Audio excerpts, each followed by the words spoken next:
салом ва рӯз бахайр бинандаҳои азизи озодӣ, умедворам хубед ва ҳафтаи нави кориро хуб шурӯъ кардед. Барномаи навиди бомдодиро барои имрӯз 1 феврал аз душанбе ман Сарвинузи Рӯҳулло тақдиматон мекунам. Соат дар душанбе 11. Сархати муҳимтарин хабарҳои рӯз. Як донишҷӯ устоди Донишгоҳи технологии Тоҷикистонро бо корд захмӣ кардааст. Меҳрубон Сангинов дар набарди бокси ҳирфаӣ бар муштзани амрикоӣ ғолиб шуд. Чаро ҳиҷоб дар Тоҷикистон масъалаи ҷанҷолӣ аст?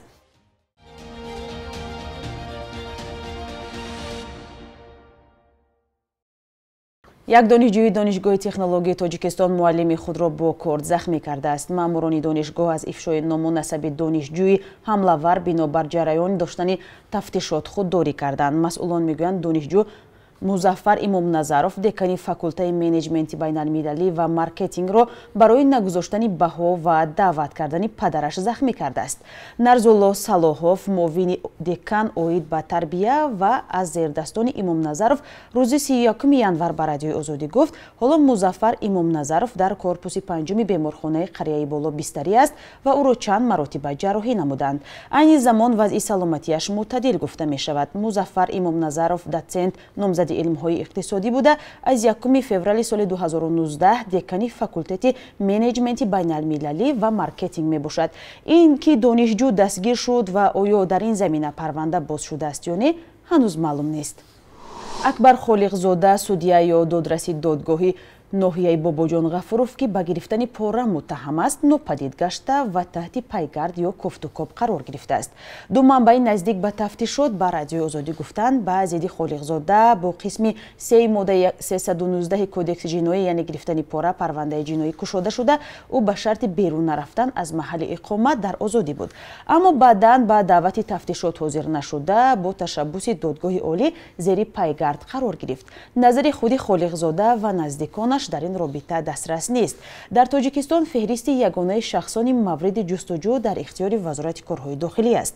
Дар Вазорати корҳои дохилӣ низ гуфтанд, номи Холиқзода Акбар Ризо, сокини 40-солаи шаҳри Бустон дар феҳристи шахсони мавриди кофтукоп ҷой дошта вуҷуд дорад. Акбар Холиқзода рӯзи 18 ноябри соли гузашта бо фармони президенти Тоҷикистон аз мақомаш барканор шуд.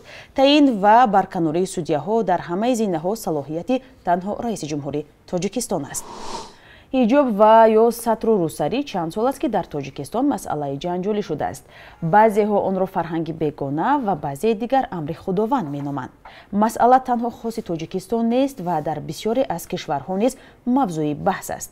Аммо Созмони Милали Муттаҳид барои ҳифзи ҳуқуқи инсон ва таҳкими тоқатпазирӣ 1 февралро рӯзи ҷаҳонии ҳиҷоб эълон кардааст.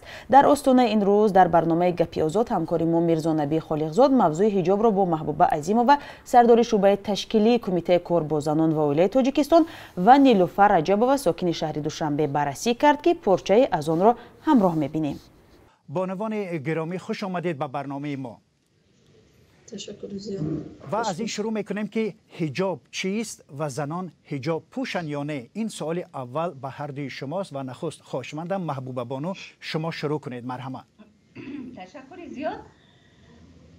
умуман вақтҳои охир калимаи сатр, калимаи ҳиҷоб ин тариқи гӯям ки қариб таи 4 сол ё 5 сол бисёртар маъмул гашт, зеро ки занҳо ба ҳамун боз як бори дигар мегӯям ки агар ки ба гапи худошон бошад ба фарҳанги бегона рӯ оварданд ё ин ки ба либоси бегона рӯ оварданд. лекин мақсади мо ин нест. мақсади мо ҳеҷ каса нагуфтем ки бояд ки сари луҷ гарданд ё сарлуҷ бошанд ё ин ки мо онҳоро маҷбурам накардем ё ин ки маҷбур накардем ки сарашона луҷ кунанд. бояд ки ба унвони мо худашон бо фарҳанг бошанд ва худашон бо хират бошанд ки ҳар як амале ки мекунанд онро ба тарози ақлашон монда баркашанд.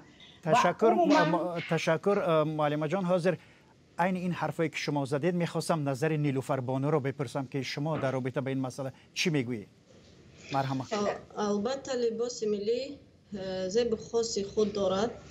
ман зидди либоси миллӣ нестам, аммо чизе ки ман ба бар мекунам ба ман раҳотар аст. яъне ки чӣ хел фаҳмонам, удобни аст бигем. بله نیلوفر بانو یک سال دیگر که ما آگاه هستیم که مسئله باور شما به حساب رسانه‌ای شد و مسئله حجاب و روسری شما خیلی بحثایی به میان آورد. در رابطه به این شما چی میگوید؟ حالا نظرتون چی است؟ نظر من از حکومت خواهش دارم که بگذارن زنها چی خیلی که لباس میخواهم ببر کنن پوشن، یعنی که مانعگی نکنن. همون خواهش دارم. بیننده های عزیز، شما می توانید شکل پوره این برنامه رو در وبسایت رادیو آزادی و هم در آزادی ویدیو تماشا کنید. در ازبکستان باری اول نوع برитониёӣ коронавирус ثبت شده است. در این باره از وزارت تندرستی کشور ازبکستان خبر دادند نوع کoronavirus در جسم دختری 10 ساله آشکار شده است که روز 23 ینور همراه خانواده‌اش از دبی برگشته بود. تشخیص نتیجه مثبت نشان داد و این دختر به بیمارستان انتقال یافت. خبر دادند از وزارت خانواده این دختر به کارانتین خانگی فرا گرفته شدند. عین زمان وضع بیمار معتدل است و وی شکایتی ندارد. گفته شده است در خبرنامه وزارت تندرستی ازبکستان. این وزارت همزمان از شهروندان دعوت کرده است که از سفر به کشورهای دیگر خودداری کنند. در شهر کلوب ساکنان از آن شکایت دارند که مقامات درختان اطرافی خانه‌های آنها را بریدند. این درختان که اساساً سایه افکن بودند، به گفته ساکنان در فصل گرما مکانی پناه از آفتاب را برایشان فراهم می‌کرد. مقامات میگویند سبب بریدن درختان در آن است که این درختان به ورود ماشین‌های سوختار خاموشکنی و ترمیم و تعمیر بناها خلل می‌رسانند. در این باره همکاری ما محمود جان رحمتزاده گزارش دارد. در شهر کلوب محله برباد دام بینده. بریدن درختان نزد این خانه‌های بلند آشیانه در کلوب برخی از ساکنان را ناراضی و برخی دیگر را خوشحال کرده است. سوزمو عبداللهیوا ساکن 70 ساله محله برباد در پشت خانه‌اش درختان توت، خرما و زردآلو شینانده پرورده است. اکنون از آن نشانه نماند. ما همی اگراتون در درخت خرما و زردآلو و توت دارم مثال کودک‌ها می‌خوردن. اگرات میکردم اگرات ما همی 32 بنای ابشیجید زیلین میخوره. خیلی قانون آیا که وقتی که قانون ابرو آوردن مثال کردن ما یگان اعتراض نداریم. لیکن وقتی که همینجور ویران کردن هم خیلی کردن یا میدانچه کلان خشرو بسازن که کودک‌هامون بازی کنه خودمون خیلی سرچه‌ها در بشینیم کودک‌هام نگاه کنیم. این ریشه درخت چند ساله رو هم در ایوان درآمدگاه خانه بلند آشیانه ساکنان گذاشته‌اند. اما برخی دیگر طلب دارند آن از اینجا برداشته شود چون سیمای خانه‌شان را خللدار می‌کند. جولانبی نظری و ساکن دیگری محله برباد درختبری حکومت شهر را از یک جهت کاری خوب می‌داند.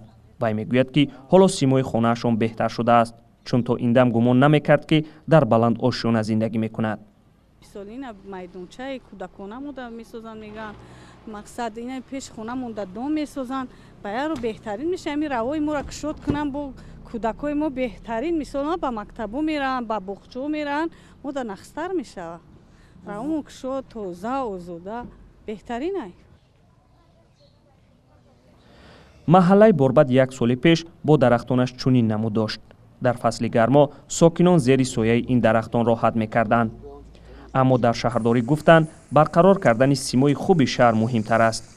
سهراب رحیموف معاون شهرداری عاید به ساختمان گفت که ماشین‌های سوختار خاموشکنی از درخت بسیار وارد شدن نمی‌توانستند. از این رو گرد و اطراف خانه‌ها را تازه دارند. اما ساکنان از شهرداری کلوب سوال می‌کنند که چرا در شهر دوشنبه پایتخت تاجیکستان اقدام درختشینانی را پیش گرفتند ولی در کلوب برعکس درختان را می‌برند. این باری اول نیست که درختان بریده می‌شوند. 5 سال پیش چنین عمل اعتراضی ساکنان کلوب را به بار آورده بود. مهربون سنگینов مشتزانی معروفی تاجیک که در یک نبرد بوکسی ҳирфаӣ بر کوینسی لولی امریکایی غالب آمد صاحب عنوان غالب WBA در وزن نیمیانه گردید. رقابت سنگینов با لولی که 30 ینور در شهر میامی ایالت فلوریدای امریکا برگزار شد 8 راوند ادامه کرد و در نتیجه مشتزانی تاجیک با بهاگذاری داوران از روی امتیازها غالب دانسته شد. مهربون سنگینov از سال 2016 به بوکسی ҳирфаӣ گذشته است. در این مدت او 10 رقابت برگزار کرده در 9 تاش دست بالا شده است و یک قوه آزمایی با نتیجه مساوی انجام یافته است. بانک ملی تاجیکستان قرب سامانی را در برابر اسعار خارجی برای امروز 1 فوریه چنین تعیین کرده است.